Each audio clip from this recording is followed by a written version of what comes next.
Bang, menanggapi maraknya KDRT yang dilakukan oleh suami, menurut abang sendiri seperti apa sih bang? Ya, fenomena KDRT di media sosial kan belakangan ini ramai, kan ada beberapa kasus tuh. Yang terbaru itu ada kasus kekerasan kemarin yang pakai gunting itu di Cengkareng.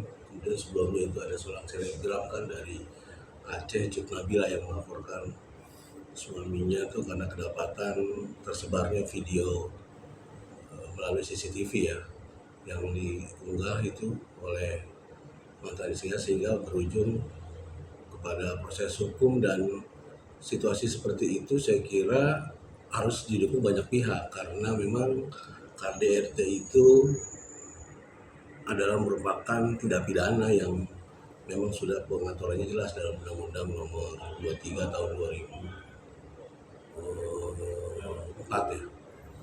Nah itu yang saya kira cara-cara masyarakat kemudian atau seorang istri untuk melakukan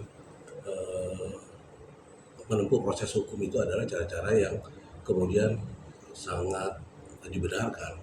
Tetapi memang dalam praktek ke KDRT ini adalah masih banyak masyarakat kemudian beranggapan seolah-olah kasus ini kan privat, seolah ini masalah keluarga, tidak perlu untuk diunggah keluar. Nah ini yang kemudian menjadi persoalan.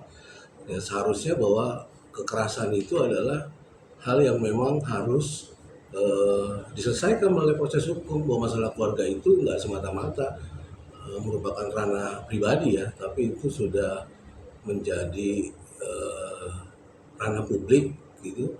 Dan justru terhadap orang yang kemudian menempuh proses hukum itu agar pelaku jerak, saya kira itu harus didukung oleh semua pihak seperti yang dilakukan oleh Cut Nabila, karena kabar terakhir kan lapornya tidak jadi dicabut kan. Nah, memang itu delik aduan, harus bisa diproses, bisa dilakukan tuntutan itu kalau kemudian ada korban yang sebagai melaporkan. Ya, kemudian proses Bogor pada saat kasus Bila itu kemudian melaporkan, kemudian pelaku ditangkap, kemudian dijerat dengan, kalau tidak salah itu ada 3 pasal itu, 3 pasal dan 3 undang-undang. Di antaranya adalah Undang-Undang KDRT pasal 44, kemudian ada Undang-Undang Perlindungan Anak karena ada kekerasan terhadap anak pada saat peristiwa itu terjadi di Undang-Undang Nomor 2003 tahun 2014.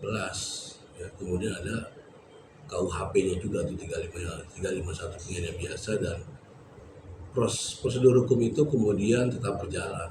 Ya, kita menghormati dari upaya, misalnya kuasa hukum suaminya itu melakukan upaya restorasi justice ya, perdamaian, tetapi itu sebetulnya hanya bisa dilakukan terhadap delik aduannya.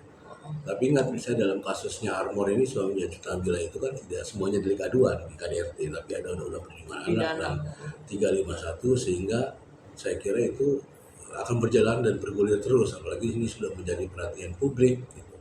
Sehingga tidak anti klimaks seperti kasusnya Resti Kejora kan pada saat itu kan, suaminya kemudian ditangkap, belakangan kemudian laporan dicabut, kemudian berdamai kasus itu melalui restorasi justice. Mungkin secara internal dia punya pertimbangan karena anak, karena apa, semua segala macam gitu ya, tapi ya itulah delik aduan, hanya bisa dicabut dari proses hukum itu kalau ada laporan dan pengaduan dari korban. Kalau korban kemudian sudah mencabut, ya proses hukumnya kemudian menjadi selesai. Nah, tapi kira dalam situasi tertentu saya kira ada proses hukum yang kemudian bisa dilanjutkan sebagai efek jerah terhadap pelaku, dan mungkin ada yang kemudian di restorasi justice gitu karena untuk kepentingan tertentu, tetapi itu tentunya diserahkan kepada korban.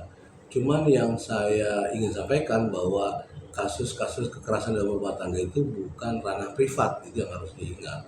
Ini bukan masalah pribadi, ini bisa terjadi pada siapapun dan kapanpun gitu kan di dalam rumah tangganya, bahwa ada hal yang jauh lebih besar, bahwa ya mungkin banyak pertimbangan karena anak, karena air, karena ini kan masalah keluarga.